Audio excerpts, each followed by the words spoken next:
السلام علیکم ورحمۃ اللہ وبرکاتہ۔ میری نئی شادی ہوئی تھی، میں بہت خوش تھا۔ اللہ نے ویسے ہی ہم سفر عطا کی تھی جیسی چاہتا تھا، پیاری سی، دوستانہ سی، سمجھنے والی، پیار کرنے والی، ماڈرن۔ ہم دو بھائی ہیں، بڑا بھائی اپنی فیملی کے ساتھ الگ رہتا ہے اور امی میرے ساتھ رہتی تھیں۔ بابا 2 سال پہلے دنیا سے چل بسے تھے۔ اب میری فیملی میں 3 لوگ تھے، میں، میری بیوی اور امی۔ میرا سارا وقت بیوی کے ساتھ گزرتا۔ آفس جاتا تو وہاں سے بھی فون کرتا اپنی بیوی کو، حال پوچھتا۔ نیا سفر تھا، ہم سفر کے بنا اداس ہو جاتا تھا۔ صبح جب آفس جاتا تو امی اپنے کمرے میں بیٹھی قرآن کی تلاوت کر رہی ہوتی تھیں۔ رات کو آتا تو امی کو سلام کر کے سیدھا اپنے کمرے میں سجدے کے پاس چلا جاتا۔ سجدے میری بیوی کا نام ہے۔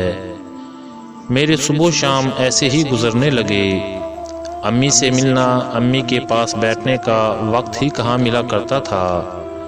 میں کھانا بھی اپنے کمرے میں کھایا کرتا تھا۔ ایک دن امی مجھے کہنے لگیں، اوے جھلے پتر، اپنی ماں کا بھی حال پوچھ لیا کر، ہفتہ ہفتہ مجھ سے بات بھی نہیں کرتا تم۔ میں ہلکا سا مسکرایا۔ امی آپ کو تو پتہ ہی ہے آفس میں بہت کام ہوتا ہے، جیسے آتا ہوں تھک جاتا ہوں بہت۔ امی نے سر پہ ہاتھ پھیرا، دعا دینے لگی، اچھا اللہ میرے پتر کو سرد ہوا نہ لگنے دے، جا سو جا کر، سجدے بیچاری انتظار کر رہی ہوگی تمہارا۔ میں کمرے میں چلا گیا۔ امی کے گھٹنے میں بہت درد تھا اس دن، شاید وہ کہنا چاہتی تھی مجھے ڈاکٹر کے پاس لے جاؤ، لیکن جب میں نے کہا میں تھک گیا ہوں تو امی نے مجھے آرام کرنے کا کہا۔ سجدے کہنے لگی، یار دل کر رہا ہے برگر کھانے کو، جاؤ نہ لا دو۔ میں نے گھڑی کی طرف دیکھا، یار جان ٹائم دیکھ 10 بج رہے ہیں۔ سجدے مسکرا کر بولی، تو کیا ہوا، جاؤ لے کر آؤ۔ میں جب کمرے سے باہر آیا تو دیکھا امی خود ہی اپنا گھٹنا دبا رہی تھیں، شاید ان کو بہت درد تھا۔ میں نے اگنور کر کے بائک سٹارٹ کی۔ امی نے پوچھا کہاں جا رہے ہو اس ٹائم میرے بچے؟ میں بولا، امی وہ سجدے کے سر میں درد ہے، اس نے کھانا نہیں کھایا، بس اس کے لیے برگر لینے جا رہا ہوں۔ امی نے ٹھنڈی آہ بھری، تو اس کو ڈاکٹر کے پاس لے جاتا نا۔ جب میں جانے لگا تو امی نے کہا، اچھا میرے گھٹنے میں درد ہے، آتے ہوئے کوئی دوا لیتے آنا۔ میں بازار چلا گیا۔ برگر کی دکان پر کافی رش تھا۔ وہاں ایک دوست مل گیا، اس کے ساتھ گپ شپ کرنے لگا، اتنے میں برگر تیار ہو گیا۔ برگر لے کر گھر آ گیا۔ امی نے لنگڑاتے ہوئے دروازہ کھولا۔ میں نے بائک کھڑی کی، کمرے میں جانے لگا تو امی نے پوچھا، بیٹا میری دوا نہیں لایا؟ میں نے سر پہ ہاتھ رکھا، اف امی بھول گیا تھا، ابھی لے آتا ہوں۔ امی مسکرائی، نہیں بچے تم آرام کرو، کل لے آنا۔ سجدے برگر کھانے لگی، میں موبائل پہ گیم کھیلنے لگا۔ امی شاید اس رات درد سے تڑپتی رہیں، لیکن میں بے خبر رہا۔ دن گزرنے لگے، میں امی سے دور ہوتا چلا گیا۔ ہفتے میں ایک بار کبھی امی کا حال پوچھ لیتا، ورنہ امی کے کمرے میں کب جاتا تھا میں؟ اور بڑا بھائی، وہ تو امی سے ملنے بھی نہیں آتا تھا، جبکہ گھر بالکل پاس تھا۔ بھائی کا بھی، وہ اپنی بیوی بچوں کے ساتھ خوش تھا۔ اکثر امی مجھ سے پوچھا کرتی تھی، وقاص پتر تیرے بھائی کا کیا حال ہے؟ وہ بیچارہ پتہ نہیں کن مصیبتوں میں پڑا ہوا ہے۔ امی افسردہ لہجے میں کہنے لگی، کل دیکھا تھا اسے، اس کی داڑھی بڑی ہوئی، بال بکھرے ہوئے۔ اپنے بھائی سے پوچھنا سب خیر ہے نا؟ اللہ میرے بچوں کی مشکلیں آسان فرما۔ میں نے تھوڑے سخت لہجے میں کہا، امی اس کو آپ کی پرواہ ہے ہی نہیں، آپ بس اس کے گیت گاتی رہتی ہو۔ ماں مسکرائی، ہائے میرے بچے، بہت سیدھا سادہ سا ہے وہ، بس فکر کرتی ہوں اس کی، وہ خود پریشان ہوگا اس لیے نہیں آتا ہوگا میرے پاس۔ میں غصے سے بولا، پریشان نہیں ہے، اپنے سالے کو نئی بائک لے کر دی ہے اس نے 1.5 لاکھ کی، پریشان کہاں سے؟ ماں چپ ہو گئی۔ میں محسوس تو نہیں کر پایا، لیکن امی ہر گزرتے دن کے ساتھ کمزور ہوتی جا رہی تھی۔ خیر دن گزرتے گئے، جس کمپنی میں میری جاب تھی انہوں نے مجھے دوسرے شہر بھیجنے کا پلان بنایا، مجھے وہاں نیا گھر دیا، میں بہت خوش تھا۔ سجدے کو بتایا، سجدے خوشی سے جھومنے لگی۔ امی آہستہ سے چلتے ہوئے ہمارے پاس آئیں، پوچھنے لگیں کیا ہوا، شور کس بات کا ہے؟ میں مسکرا کر بولا امی کمپنی کی طرف سے مجھے گھر ملا ہے، گاڑی بھی دیں گے دوسرے شہر میں، 5 دن بعد ہم کو جانا ہے۔ وہ مسکرانے لگیں، اچھا پتر اللہ خیر کرے گا۔ امی آہستہ سے بولی سجدے میری بچی میرے بھی کپڑے پیک کر دینا۔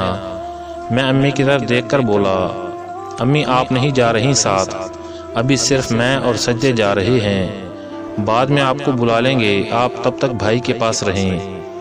امی کے چہرے پہ ایک اداسی چھا گئی۔ اچھا پتر کوئی بات نہیں، مجھے پھر اپنے بھائی کے گھر چھوڑا۔ میں کب محسوس کر پایا تھا امی کا کانپتا جسم، تڑپتا دل اور بے بس لہجہ۔ میں امی کو بولا اچھا شام کو چھوڑ آؤں گا۔ امی نے اس دن کھانا نہیں کھایا تھا، امی شاید بہت رو رہی تھیں۔ شام کو بھائی کے گھر گیا، امی بھی ساتھ تھیں۔ سلام کیا، بھائی کھانا کھا رہا تھا۔ بھائی ہم کو دیکھ کر تھوڑا سا مسکرایا، کہنے لگا کھانا کھا لو۔ میں نے شکریہ کا بولا، پھر بھائی کی طرف دیکھ کر بتایا بھائی امی آج سے آپ کے پاس رہیں گی۔ بھائی چپ رہا، پھر بولا کیوں بھائی تم تھک گئے ہو کیا؟ میں پیار سے بولا نہیں بھائی، اصل میں مجھے جاب کے سلسلے میں دوسرے شہر جانا پڑ گیا ہے، کچھ مہینے بعد میں لے جاؤں گا امی کو۔ بھائی امی کی طرف دیکھ کر طنز کرنے لگا، ہاں ہاں اب مجھ پر بوجھ ڈال جا بھائی، تو لے جا ساتھ ہی۔ بھابھی بھی غصے سے بولی تیری بیوی نہیں سنبھال سکتی؟ ہم تو خود 2 وقت کی روٹی سے تنگ ہیں۔ میں بھائی سے کہنے لگا بھائی میں امی کے لیے خرچہ بھی بھیج دیا کروں گا۔ بھائی غصے سے بولا مجھے تو نکال دیا تھا، گھر تم نے اپنے نام کروا لیا، اب بھاگ رہا ہے مطلب نکل گیا تو؟ امی کرسی پہ بیٹھ گئی، مسکرانے لگی، میرے بچوں کیوں جھگڑتے ہو میری وجہ سے؟ ایسا کرو مجھے اولڈ ہوم سینٹر چھوڑ آؤ، میری باقی زندگی ہے ہی کتنی، تھوڑا سا سفر رہ گیا ہے میرا۔ امی اٹھ کر جانے لگیں، اچانک امی زمین پر گر گئیں، بے ہوش ہو گئیں۔ ہم جلدی سے امی کو ہسپتال لے گئے، ڈاکٹر نے معائنہ کیا، بتایا ان کو دوسرا ہارٹ اٹیک آیا ہے۔ کیا کوئی پریشانی ہے گھر میں؟ کچھ ٹینشن لی ہے انہوں نے؟ میں نظر چرا کر بولا ڈاکٹر صاحب گھر میں چھوٹی موٹی باتیں ہوتی ہی رہتی ہیں۔ امی بے ہوش پڑی تھی، میں بھی پاس کھڑا تھا۔ جب امی کو ہوش آیا تو ان سے کچھ بولا نہیں جا رہا تھا، شاید فالج کا اٹیک بھی ہوا تھا۔ امی جیسے سب سے بے خبر ہو گئی تھیں۔ امی نے کھانا پینا سب چھوڑ دیا۔ ایک ہسپتال سے انکار ہوا، دوسرے ہسپتال لے گئے علاج کے لیے، لیکن ڈاکٹر جواب دے دیتے امی پہ کوئی دوا اثر نہیں کر رہی تھی۔ میں بہت پریشان ہو گیا۔ بھائی بھی پاس کھڑا تھا، امی کی حالت دیکھ کر دل تڑپنے لگا تھا۔ ڈاکٹر نے کہا ان کو گھر لے جائیں، ان کی خدمت کریں۔ امی کو گھر لے گئے۔ امی بالکل خاموش ہو گئی تھیں، جیسے بسترے مرگ پر تھیں، نہ کچھ کھاتی تھیں نہ کسی سے کوئی بات کرتی تھیں۔ مجھے ایک دوست نے بتایا ایک بابا مرشد ہیں، ان کو بتاؤ اپنی پریشانی، شاید تمہاری ماں وہاں سے ٹھیک ہو جائے۔ میں بابا مرشد کے پاس پہنچا، ایک بزرگ سفید داڑھی رکھی ہوئی میرے چہرے کی طرف دیکھ کر بولے آ بیٹا ادھر میرے پاس بیٹھ۔ میں پریشانی میں بولا بابا جی میری امی بیمار ہے، ان کا بہت علاج کروایا ہے، کوئی دوا اثر ہی نہیں کرتی ان پر، ہر بڑے ڈاکٹر کو دکھایا ہے، امی نہ کچھ کھاتی ہیں نہ کچھ بولتی ہیں۔ بابا مرشد مسکرائے، بیٹا یہ تو بہت چھوٹا سا مسئلہ ہے، ماں کو کون سنبھالتا ہے؟ میں آہستہ سے بولا میری بیوی ہی دوائی وغیرہ دیتی ہے۔ بابا مرشد بولے جا بازار سے ایک کھیر کا ڈبہ لے کر آ۔ میں حیران ہوا، میں کھیر کا ڈبہ لے آیا۔ مرشد نے اس ڈبے پہ 1-2 پھونک ماری، ایک بوتل میں پانی بھرا، اس پہ بھی پھونک ماری، کہنے لگے گھر جا کر سب سے پہلے امی کے پاس بیٹھنا، ان سے کہنا امی آپ پریشان نہ ہوں، آپ ٹھیک ہو جائیں گی، کھیر بنا کر اپنے ہاتھوں سے کھلانا، اور یہ دم کیا ہوا پانی اپنے بھائی سے کہنا وہ پلائے اپنے ہاتھ سے امی کو۔ یاد رہے کہ تم نے کھیر کھلانی ہے اور پانی بھائی پلائے گا، اور کل آ کر مجھے ضرور بتانا۔ میں گھر آیا، سجدے سے کہا کھیر بنا دو جلدی سے۔ امی سوئی ہوئی تھیں، میں پاس گیا، آہستہ سے امی کو آواز دی، امی جان۔ امی نے آنکھ کھولی، میں نے سر پہ ہاتھ رکھا، امی کو سہارا دے کر بٹھایا، امی کا ہاتھ تھاما، پیار سے بولا امی جان آپ بالکل ٹھیک ہو جائیں گی، میں آج آپ کو اپنے ہاتھ سے کھانا کھلاؤں گا۔ سجدے کھیر بنا کے لائی، بھائی پاس بیٹھے تھے، میں اپنے ہاتھ سے امی کو کھلانے لگا۔ امی نے آج کھانے سے انکار بھی نہیں کیا تھا۔ ایک پلیٹ ختم ہوئی، پانی مانگا، بھائی نے پانی کا گلاس امی کے منہ سے لگایا۔ میں حیران تھا، امی نے سارا پانی کا گلاس پی لیا۔ میں نے پوچھا امی اور کھانی ہے؟ امی نے ہاں میں سر ہلایا۔ امی نے اس دن 2 پلیٹ کھیر کھا لی۔ میرے دل کو سکون سا محسوس ہونے لگا۔ امی کا ہاتھ حرکت کرتا تھا، امی نے وہ ہاتھ میرے سر پر رکھا۔ میں بہت رویا۔ بابا مرشد بہت پہنچے ہوئے ہیں۔ جب ڈاکٹرز نے علاج بتا دیا، بابا مرشد کے ایک دم سے امی کھانے پینے لگیں۔ دوسرے دن میں مٹھائی کا ڈبہ لے کر بابا جی کے پاس گیا۔ بابا جی میرے چہرے کو دیکھ کر سمجھ گئے تھے۔ میں نے سلام کیا، بڑے ادب سے بولا بابا جی آج یہ اور کھیر لایا ہوں، یہ بھی دم کر دیں۔ امی نے پہلی والی ساری کھیر کھا لی تھی۔ بابا جی بولے تم نے اپنے ہاتھوں سے کھلائی تھی نا؟ میں نے ہاں میں سر ہلایا۔ بابا جی نے میرے کندھے پہ ہاتھ رکھا، ایک لمبی سانس لی، بولے پتر سچ بتاؤں، نہ تو پانی پہ میں نے کچھ پڑھ کر پھونک ماری تھی، نہ کھیر پہ۔ بیٹا جب تم نے بتایا تھا نا کہ ماں اتنی بیمار ہے اور دوا تمہاری بیوی دیتی ہے، میں سمجھ گیا تھا ماں کو اپنے بیٹوں کی محبت چاہیے تھی۔ ماں کب پورا سنسار مانگتی ہے؟ جب اس کا بیٹا مسکرا کر ماں سے پوچھتا ہے نا امی آپ کیسی ہیں، خدا کی قسم ماں جتنے بھی بیمار ہو تندرست ہو جاتی ہے۔ بیٹا ماں دوا سے کبھی ٹھیک نہیں ہوتی، اولاد کے محبت بھرے چند الفاظ ہی ماں کی شفا بن جاتے ہیں۔ بیٹا کاش تم پہلے ہی ایک بار ماں کو اپنے ہاتھ سے دوا دیتے یا کھانا کھلاتے تو تمہاری ماں بیمار ہوتی ہی نہ۔ ایک بات پوچھوں، کیا تم 2 بھائیوں پہ وہ بوجھ بن گئی تھی جس کے آنچل تلے تم پروان چڑھے؟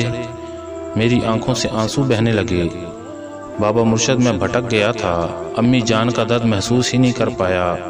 بابا مرشد مسکرائے، بیٹا مائیں اولاد سے ناراض نہیں ہوا کرتی، بس جینا چھوڑ دیتی ہیں۔ جا اپنی جنت کو جا کر سینے سے لگا لے، ان سے پوچھ ماں کا مقام جن کی مائیں قبروں میں جا سوئی ہیں۔ ماں کی بنا دنیا ایک قبرستان ہے بیٹا، ماں کو دوا کی نہیں تمہاری ضرورت ہے۔ میں تڑپ اٹھا، مجھے آفس سے کال آئی آپ کب جا رہے ہیں دوسرے شہر؟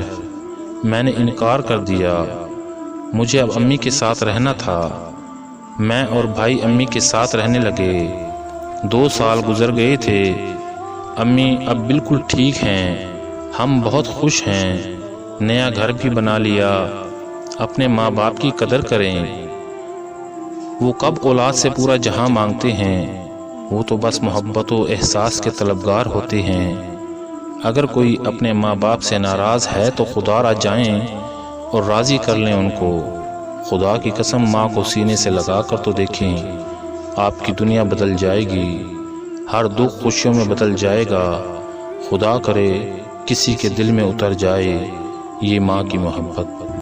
جن بھائیوں نے ابھی تک ہمارے چینل کو سبسکرائب نہیں کیا، ان سے گزارش ہے کہ وہ مہربانی فرما کر پہلے چینل کو سبسکرائب کر لیں اور پھر لائک اور شیئر بھی کریں۔